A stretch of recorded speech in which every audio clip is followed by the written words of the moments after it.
ब्रह्म मुहूर्त में उठते हैं, बढ़िया सुंदर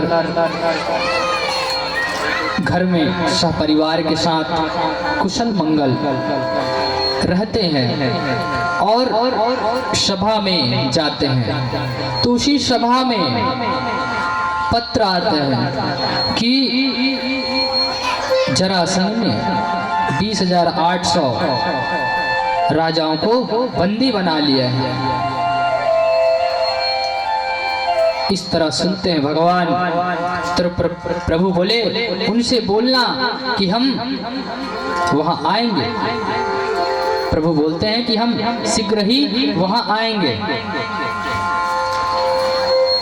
तो इधर से इतने में वही संदेश आते हैं नारद जी लेकर कि पांडवों ने आपके लिए निमंत्रण भेजा है कि जो राजसूय यज्ञ होने वाला है उसमें आपको आना है। तब यहाँ पे भगवान उनको भी हाँ कहते हैं। अब यहाँ पे भगवान बोले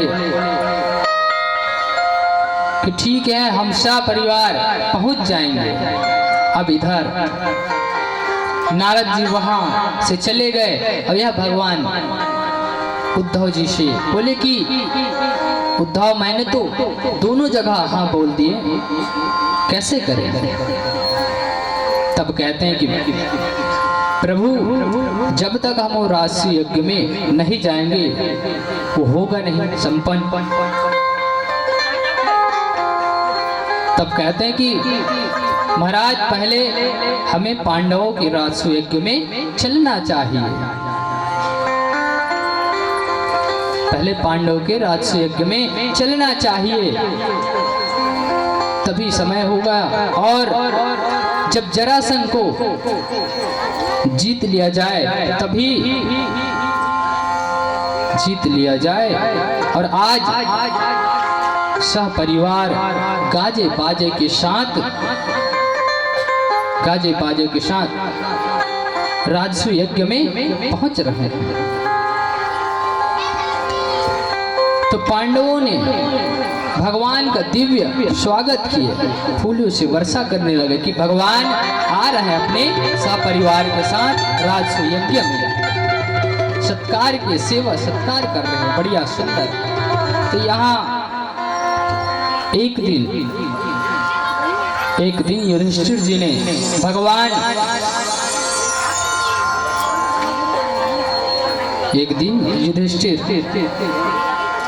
भगवान से कहा, प्रभु, राजसूय यज्ञ में सभी राजाओं की अनुमति है, परंतु जो राजा हैं जरासंध की बंदी बने हुए, कृपया आप उसे छुड़ाइए।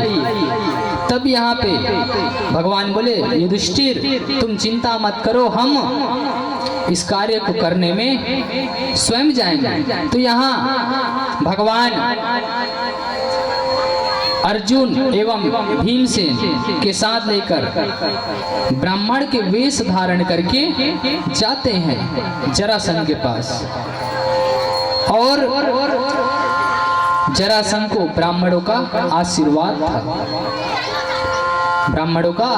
था। जरासंध ने 18वें युद्ध में भगवान को परास्त किया था। और जरासंध ब्राह्मणों का परम भक्त था। आज उसने तीनों ब्राह्मणों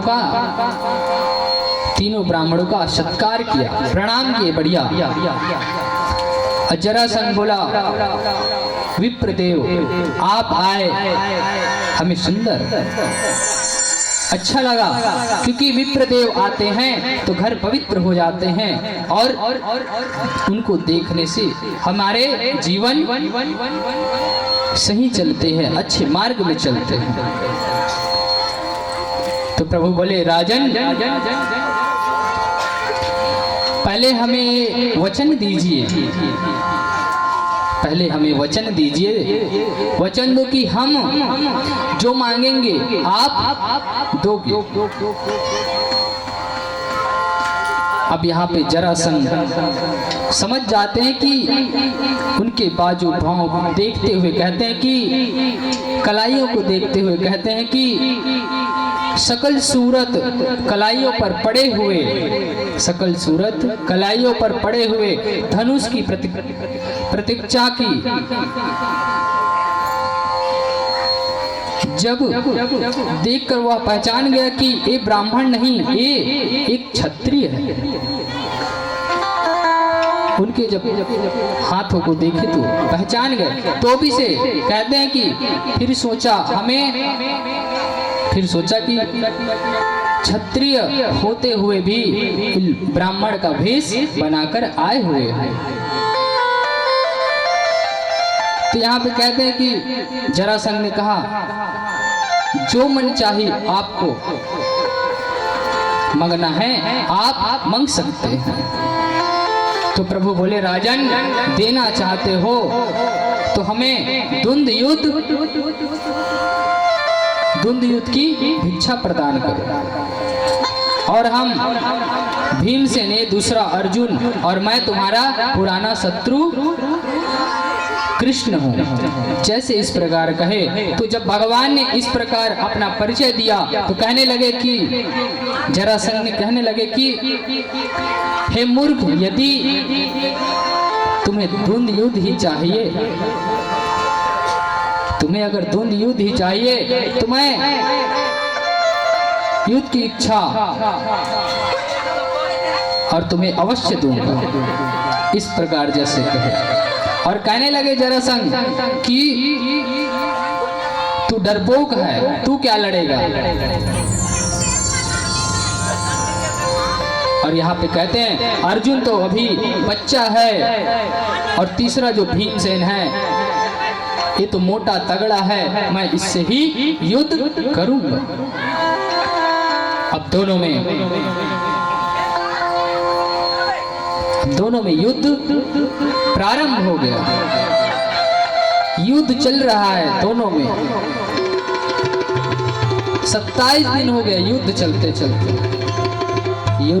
चलते 27 दिन हो गए।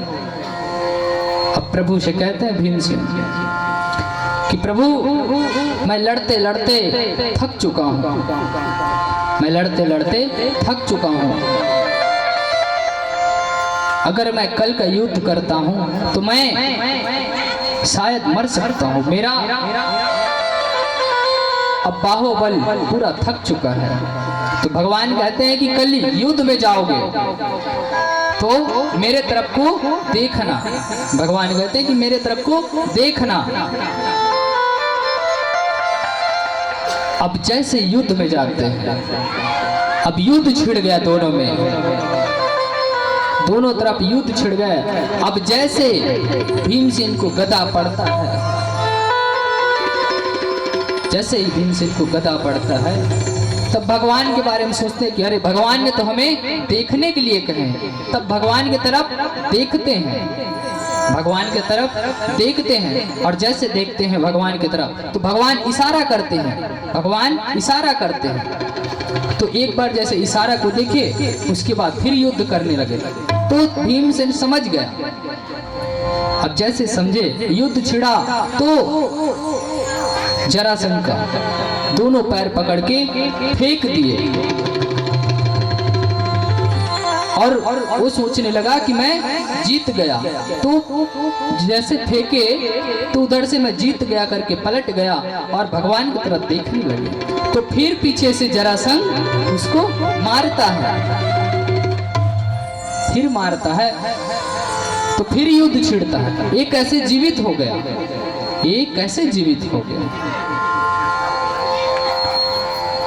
तो कहते हैं कि फिर युद्ध होने पर फिर गदा पड़ता है, दोनों में युद्ध हो रहा है, फिर गदा पड़ते हैं। तो फिर भगवान की तरफ देखते हैं। जब दूसरे बार भगवान की तरफ देखे तो भगवान की तरफ जब देखे तो इशारा किए तो ऐसे करके फिर जब युद्ध हुआ, युद्ध होते होते दोनों को पकड़े तो दोनों पांव को पकड़ते हुए चीरते हुए दोनों को अलग अलग विपरीत दिशा में फेंक दिए। इस प्रकार जरासंध का भागवत हुआ। बोलिए वृंदावन बिहारी लाल की जय हो।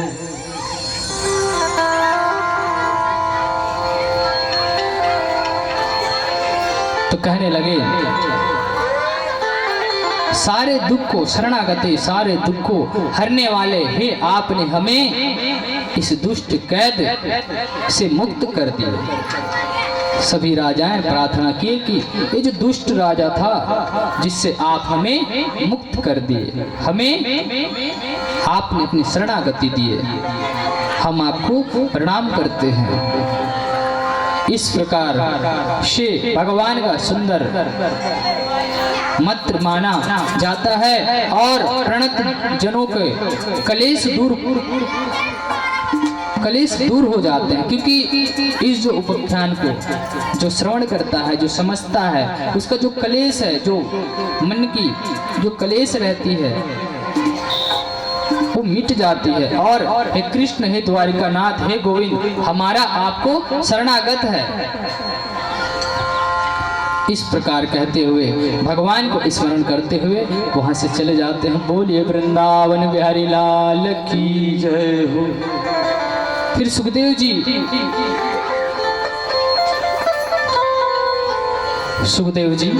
कहते हैं, हे परीक्षित, यह पांडवों का यज्ञ प्रारंभ हुआ तो समस्या खड़ी हो गई। वहां समस्या खड़ी हो गई। वहां कहते हैं कि प्रथम पूजन किसकी होनी चाहिए, उस यज्ञ में प्रथम पूजन किसकी होनी चाहिए। तभी जरासंध के पुत्र सहदेव ने भगवान कृष्ण की पूजा होनी चाहिए कहते हैं, तो सब उसमें राजी हो जाते हैं। सब खड़े होकर पूजा करने के लिए तैयार होते हैं। तो वहीं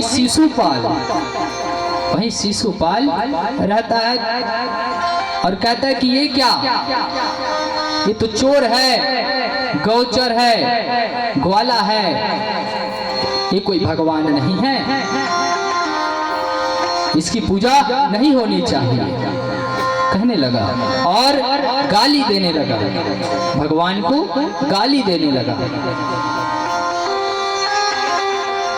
अब जैसे जैसे गाली देने लगा तो भगवान ने अब उसके 100 गाली, जैसे 100 गाली पूरे हुए तो भगवान ने अपने सुदर्शन चक्र निकाले और उसके गले को धड़ाम से काट दिए और उनके जो शरीर से एक ज्योति निकली जो भगवान में मिलित हो गए। और उसी यज्ञ में पांडवों का राष्ट्र यज्ञ बड़े धूमधाम से आनंद पूर्वक संपन्न हुआ। और इसी यज्ञ में दुर्योधन को घुसते समय भ्रम हो गया, कि जिधर पानी था उधर रास्ता दिखाई देने लगा, और जिधर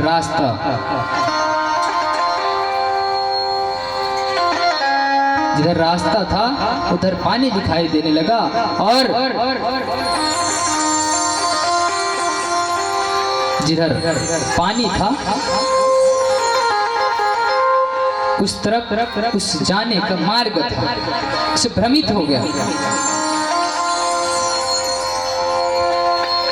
अब जैसे घुसने का प्रयास किए, क्योंकि वो भ्रमित हो चुके हैं, अब अंदर गए तो पानी में गिर गए।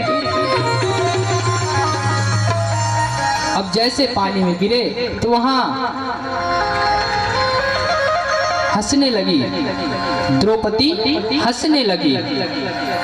तो जरासंध कहने लगा कि यही हंसी महाभारत का बीज बनेगा। इस प्रकार कहते हुए वहां से चले गए। फिर एक बार अपने छोटे छोटे बाल सखा भगवान घूमने के लिए आए अपने नाती पंती संती सबके साथ। आप लोग जाते हो कि नहीं जाते हो घूमने के लिए अपने सपरिवार के साथ? पिकनिक जाता हो कि नहीं जाओ? जाता हूँ। तो इसने भगवान भी अपने सपरिवार के साथ निकले। अब उनके जो छोटे छोटे नाती पंती रहते हैं वहीं एक कुआं रहता है। उस कुएं को जैसे देखते हैं तो वहां एक बड़ा सा गिरगिट बैठा रहता है और अपने मुंह को हिलाते रहता है। तो जो बच्चे रहते हैं वो घबरा जाते हैं, डर जाते हैं और तुरंत भगवान के पास आते हैं, तुरंत भगवान के पास आते हैं। तो जैसे भगवान के पास आते हैं वृत्तांत सुनाते हैं तो भगवान वहां जाते हैं और देखते हैं। अब जैसे जाते हैं और देखते हैं तो भगवान उन्हें स्पर्श किया। जैसे स्पर्श किए तो उसमें से एक महान पुरुष निकले, महान पुरुष निकले। और वो जो दिव्य पुरुष रहता है प्रकट हुआ और अपना परिचय देने लगा। तो कहता है कि मैं, और उसके परिचय देने का ढंग भी क्या कहता है, महाराज मैं अपने मेरा नाम नहीं सुना है, मैंने तो दुनिया में अग्रणी हूँ, इच्छाकुल हूँ, अग्रणी हूँ, इच्छाकुल हूँ, इच्छाकुल का मैं राजा हूँ। और कहने लगा मेरा नाम निरिग है, मैं गायों का बहुत दान करता हूं।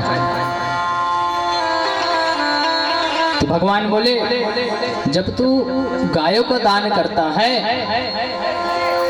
तो तेरे को कैसे गिरगिट बना? तो गिरगिट कैसे बन गया? जब तू अच्छा खासा दान दिया है तो गिरगिट कैसे बन गया? तू कोई टेढ़ी मेढ़ी गाय का दान दिया होगा इसलिए तू गिरगिट बना है। तो निरीक कहता है भगवान मैं कोई टेढ़ी मेढ़ी बूढ़ी गाय का दान नहीं दिया हूं,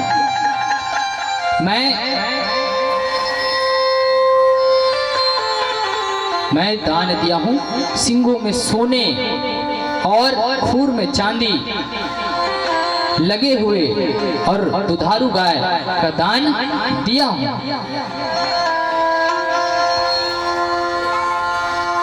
तो ये कैसे लग गया? तो तुम गिरगिट कैसे बन गए? भाई तुम दुधारू गाय सोने से लगे चांदी से लगे गाय जब दान किए हो तो तुम गिरगिट कैसे बने? तब कहते हैं कि मैंने एक ब्राह्मण को वो गाय दान में दिए थे, वो गाय वहां से मेरे जितने गाय हैं उनमें सम्मिलित हो गए। उस गाय में मेरे जो गाय हैं उनमें सम्मिलित हो गए।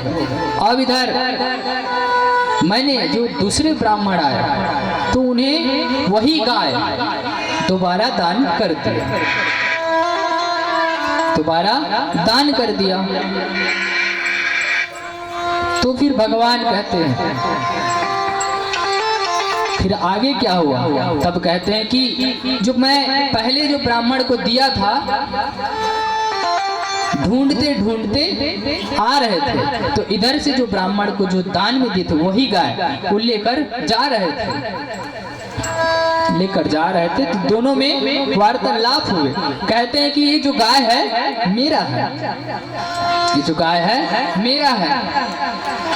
दूसरा ब्राह्मण कहते हैं कि नहीं नहीं ये मेरा है, मेरे को अभी दान मिला है, मेरे को अभी दान मिला है।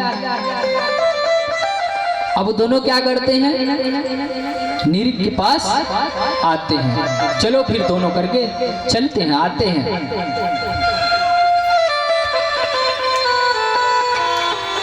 तब यहाँ आकर कहते हैं कि प्रथम ब्राह्मण कहते हैं कि आपने इस गाय को मुझे दान दिए थे कि नहीं? तो कहते हैं सिर हिलाकर हाँ।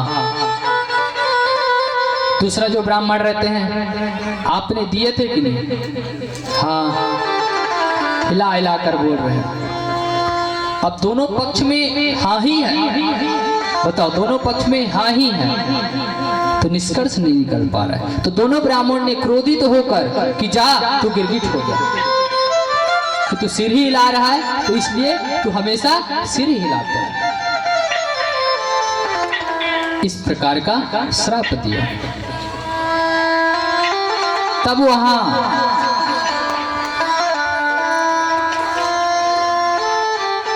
हम लोग भी याद रखें कि जीवन में कभी किसी ब्राह्मण को दान करते हैं, किसी ब्राह्मण को हम दान करते हैं तो उसे हमें वापस नहीं रखना। आज देख रहे हैं मेरी उतना बड़ा धर्मात्मा है, परंतु एक भूल के वजह से उसे गिरगिट बनना पड़ा। तो हमें ब्राह्मणों का, और जब हम बेटी का कन्यादान करते हैं और उसमें जो हम दान करते हैं अपने बेटी को जो देते हैं, उस चीज को हमें नहीं रखना चाहिए। उससे भी बड़ा पाप जो बेटी का जो दिए हुए दान को रखते हैं, उससे भी बड़ा पाप मिलता है।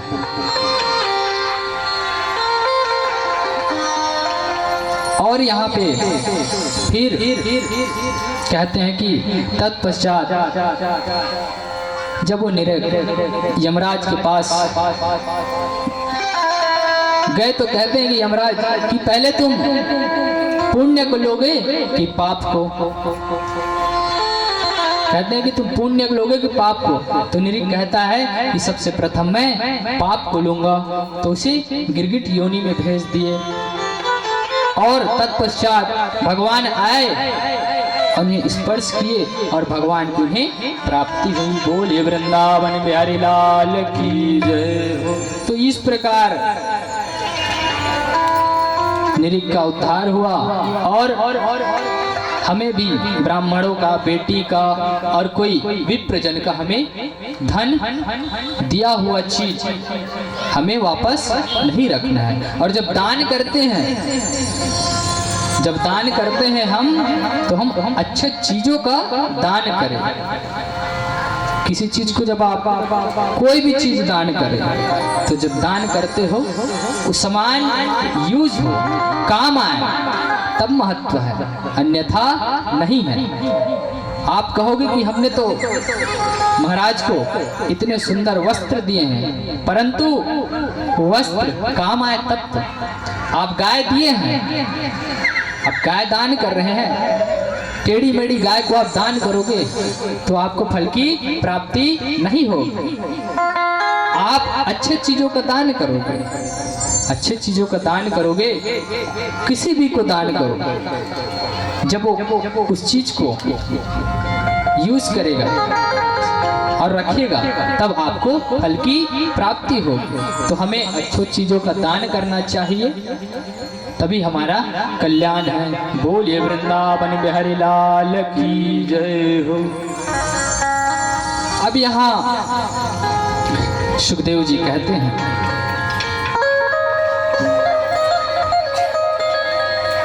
कि हे परीक्षित, एक दिन बलराम जी अपने मित्रों परिकरों के साथ वृंदावन में आए और घूमने के लिए निकल पड़े, विचरण करने के लिए।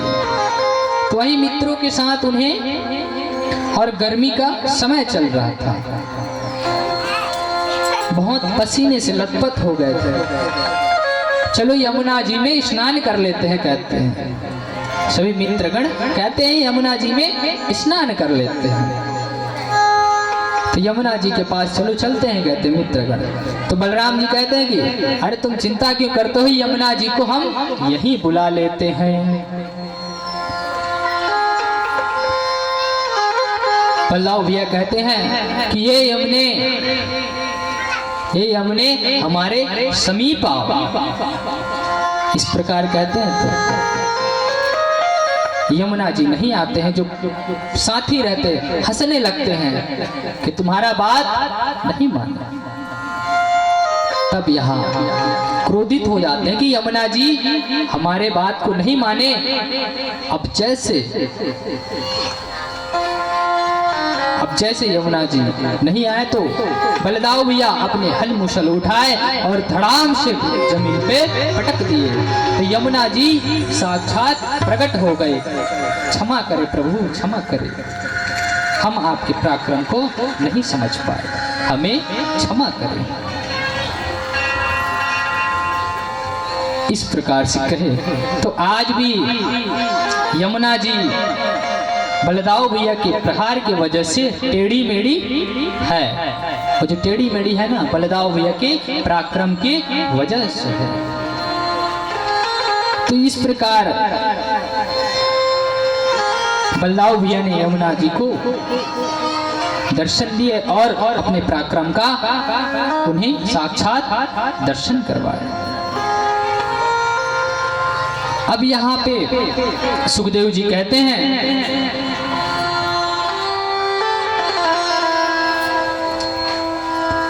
कि हे राजन, इतने सारे आपने बड़े प्रेम से भाव से कथा श्रवण कर रहे हैं और मन में इच्छा लाओ, क्योंकि ये जो श्वास है और चलता है किसके लिए होना चाहिए? ये जो श्वास है किसके लिए होना चाहिए? गोविंद के लिए होना चाहिए कि नहीं होना चाहिए? तो अपने श्वास पे किसका जपना चाहिए? प्रभु का नाम जपना चाहिए और हृदय में गोविंद का स्मरण करना चाहिए।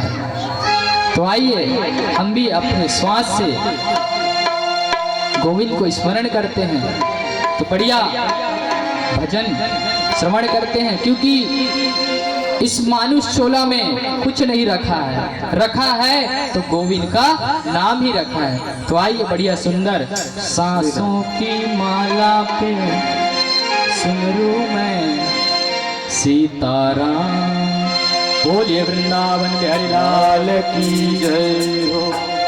श्वासों की माला पे सिमरू में पी का नाम, सांसों की माला पे सिमरू में बढ़िया दोनों हाथ। सांसों की माला पे सिमरू में पी का नाम, सांसों की माला पे सिमरू में पी का नाम, सांसों की माला पे सिमरू में पी का नाम, सांसों की माला पे सिमरू में पी का नाम, सांसों की माला पे सिमरू में पी का नाम, सांसों की माला पे सिमरू में पी का नाम। अपने मन की मैं जानूं और पी के मन की राम, अपने मन की मैं जानूं और पी के मन की राम, अपने मन की मैं जानूं और पी के मन की राम, अपने मन की मैं जानूं और पी के मन की राम। शांतों की माला पे सिमरू में गाना, सांसों की माला पे सिमरू में पी का नाम, पिता नाम सांसों की माला पे सिमरू मैं ठिकाना। सांसों की माला पे सिमरू मैं ठिकाना।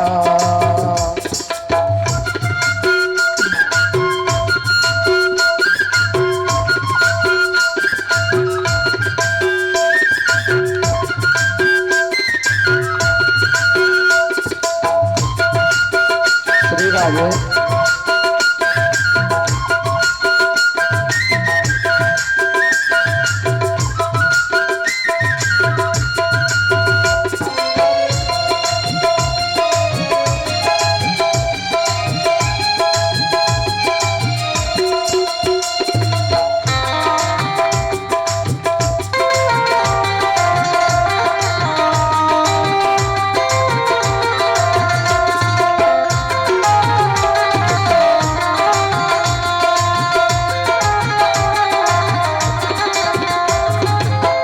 प्रेम के रंग में ऐसी डूबी बन गया एक ही रूप। बन गया एक ही रूप, बन गया एक ही रूप। हो प्रेम के रंग में ऐसी डूबी बन गया एक ही रूप। बन गया एक ही रूप।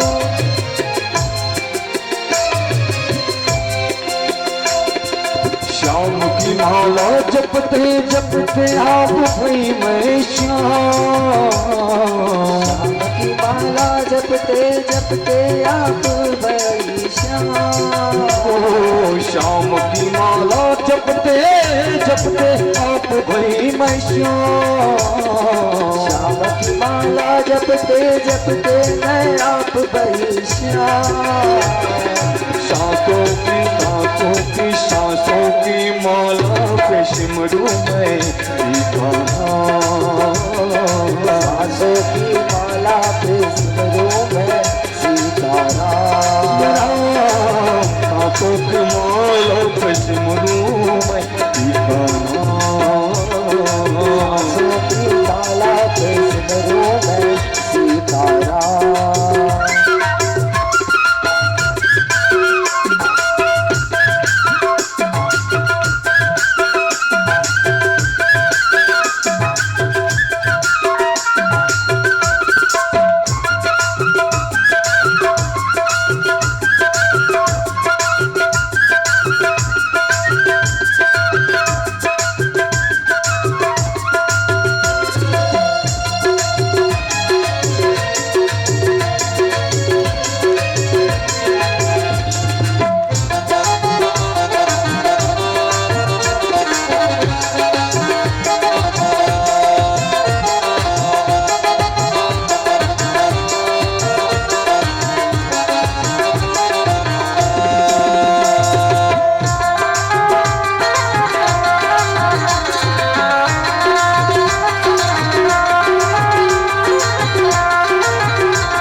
प्रीतम का कोई दोस्त नहीं है, वो तो है निर्दोष। वो तो है निर्दोष। वो तो है निर्दोष। वो तो है निर्दोष। वो प्रीतम का कुछ दोष नहीं है, वो तो है निर्दोष। वो तो है निर्दोष।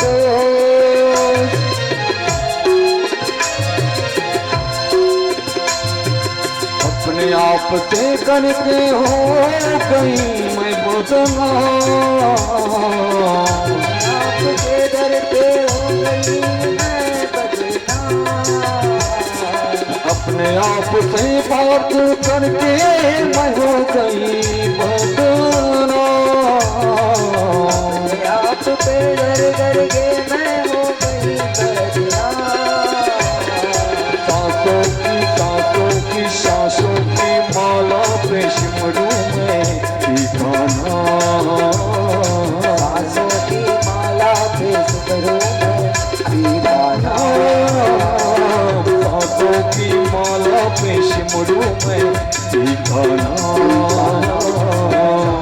की माला पे सिमरू में सीखा नाम। अपने मन की मैं चारों हर पी के मन की मन की मैं जानू और पी के मन की वो अपने मन की मैं जानू और पी के मन की मन की मैं जानू और पी के मन की सांसों की माला की सांसों में सिमरू में सीता नाम। सांसों की माला की सांसों के सिमरू में सीता सांसों की माला पे सिमरू में सीता नाम। सांसों की माला के सिमरू में सीता हरि हरि गोविंद गोविंद हरि हरि हरि हरि गोविंद हरि हरि गोविंद गोविंद हरि हरि हरि हरि गोविंद बोल हरि हरि गोविंद बोल रे मनुआ हरि हरि गोविंद बोल हरि हरि गोविंद बोल रसिया हरि हरि गोविंद बोल। सांसों की माला पे सिमरू में सीता सांसों की माला पे सिमरू में सीता सांसों की माला पे सिमरू में सीता सांसों की माला पे सिमरू में सीता। प्रेम से बोलो श्री वृंदावन बिहारी लाल की जय। तो इस प्रकार हमें भगवान को हमेशा स्मरण करना चाहिए, तभी हमारा कल्याण होगा। और यहाँ पे श्री सुखदेव जी कहते हैं कि हे परीक्षित, जब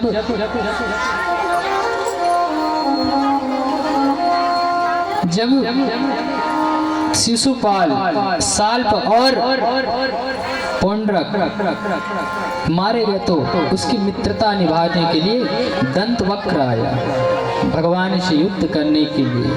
तो दंतवक्र का भी भगवान ने वध कर दिया। और जब दंतवक्र मारे गए तो उनके भाई भी तलवार लेकर दौड़े दौड़े आए, तो भगवान ने भी उनका वध कर दिया। अब यहाँ प्यारे सज्जनों, एक दिन बलराम भैया उदास होकर यात्रा करने चल दिए और इधर नैमिषारण्य क्षेत्र पहुंचे तो वहां सभी ऋषिगण संतगण बलदाव भैया के स्वागत के लिए खड़े हुए, सत्कार के लिए। तो वहीं सूत जी खड़े नहीं हुए। जब सूत जी खड़े नहीं हुए तो बलदाव भैया क्रोधित हो गए। क्रोधित होकर खूसा फेंककर उन पे प्रहार किए। तो थोड़े ही देर में सूत जी का देहांत प्राणांत हो गया। अब वहां जैसे पता चले सभी को, पूरे ब्रह्मांड में हाहाकार मचने लगा। हाहाकार मचने लगा, सब सोचने लगे ये क्या हुआ ऐसा। तब यहाँ पे ऋषि लोग कहने लगे, महाराज अगर ये बहुत बड़ा अधर्म हुआ है आपसे, अगर ये आपने जानबूझकर इनकी हत्या की है तो आपको ब्रह्म हत्या लगेगा, आपको ब्रह्म हत्या लगेगा। बलराम जी कहते हैं कि हे ऋषि आप ठीक कह रहे हैं, मैं इसको ठीक करने का और इसने चाहे तो मैंने ठीक कर सकता हूँ, आप लोग चिंता मत करो, मैं इसे अवश्य ठीक करूंगा। तो वहीं से भगवान निवारण के लिए यात्रा करने लगते हैं, यात्रा करने के लिए निकल जाते हैं। और श्री सुखदेव जी कहते हैं, हे राजन, बलराम जी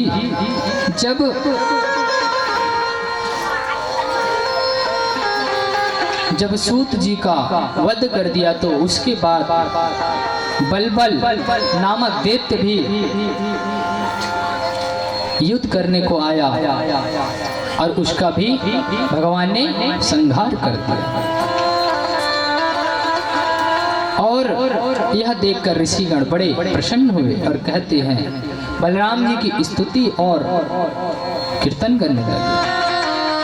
तब यहाँ पे बलराम जी ब्राह्मणों के साथ जाकर कौशिकी नदी के तट पर पहुंचे। वहां पर स्नान और तर्पण कर मानसरोवर की ओर प्रस्थान किए। यहाँ बाद में सरयू, प्रयाग, पुल आश्रम, गंडकी, गोमती, विपाशा आदि स्नान करके गया की ओर गए और वहां उन्होंने तर्पण किया।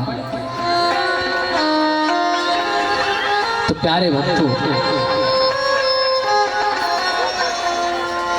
सुखदेव जी कहते हैं कि जिनके माता पिता जीवित रहते हैं वो गया जी में श्राद्ध नहीं करते।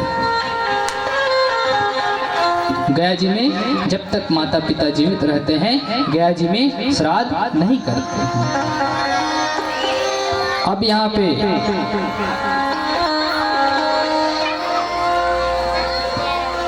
केदार, रामेश्वरम का दर्शन का तथा महाभारत का 1.25 करोड़ गायत्री मंत्र का जाप ब्रह्म हत्या का पाप नष्ट किया, भगवान ने नष्ट किए। और इस प्रकार फिर बलराम भैया अपने जो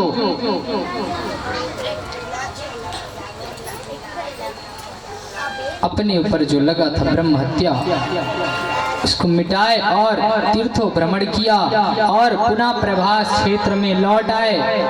वहां कौरव पांडवों का युद्ध में समस्त मारे गए। जैसे सुने तो उनके मन में विलाप हुआ। जैसे विलाप हुआ सुनकर उन्होंने संतुष्टि हुई।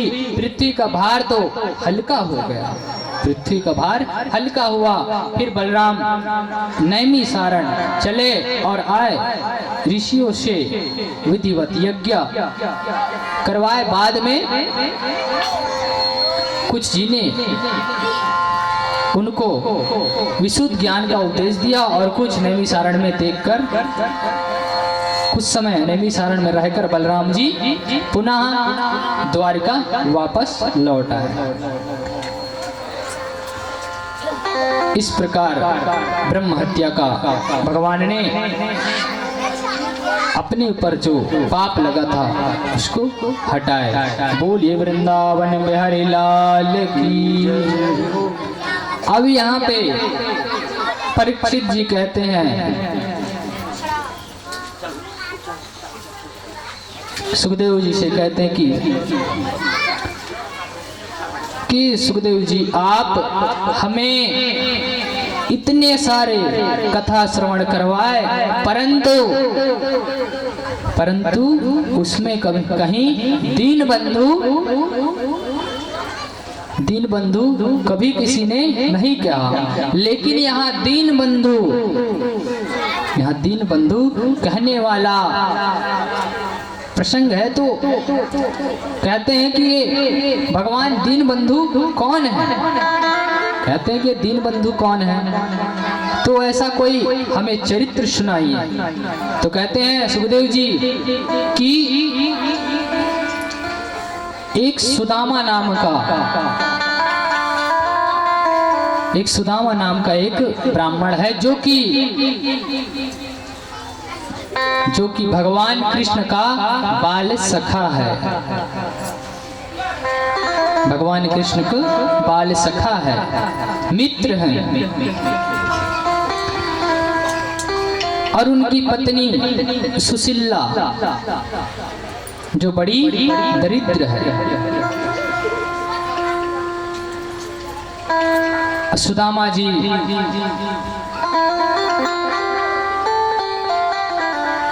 जी बड़े सरल स्वभाव के ब्राह्मण हैं। उनके मन में कोई लालसा, कोई कपट नहीं। जैसे जाते हैं उनका, जब किसी के घर में जाते हैं जो मिल जाए तो भी ठीक है, नहीं मिले तो भी ठीक है। और केवल वो 4 घर मांगते, मिल जाए तो भी ठीक है, नहीं मिले तो वापस आ जाते हैं। देखो, भिक्षुक और भिखारी में अंतर है।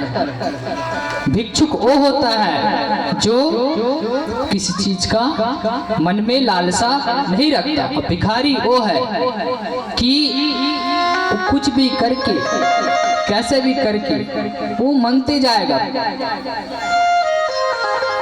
और भिक्षुक वो है कि वहां मिले या ना मिले, प्रेम से भगवान का भजन करते वो लौट जाते। लेकिन भिखारी को लालसा रहेगा, मन में लालसा रहेगा कि मुझे कैसे भी करके मिल जाए।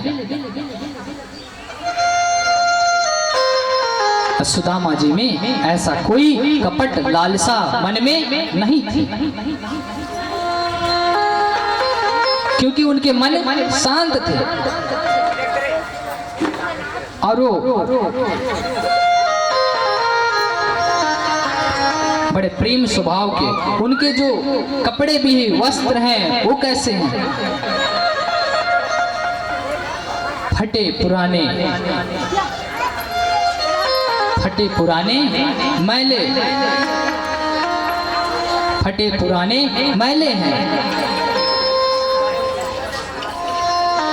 और सुदामा जी केवल जब निकलते थे हरे कृष्ण हरे कृष्ण हरे कृष्ण, उनके मन में और उनके जो ये जिभिया है केवल हरे कृष्ण स्मरण करते थे। तो एक दिन सुदामापुरी में वहां एक ब्राह्मण आया जो सुशीला जी से मिले और उनसे वार्तालाप की कि कहते हैं कि द्वारका में जो द्वारकाधीश हैं वो सुदामा जी के परम मित्र हैं। सुशीला कहती है, क्या आप सही में कह रहे हो? आप झूठ कह रहे हो? कहाँ होंगे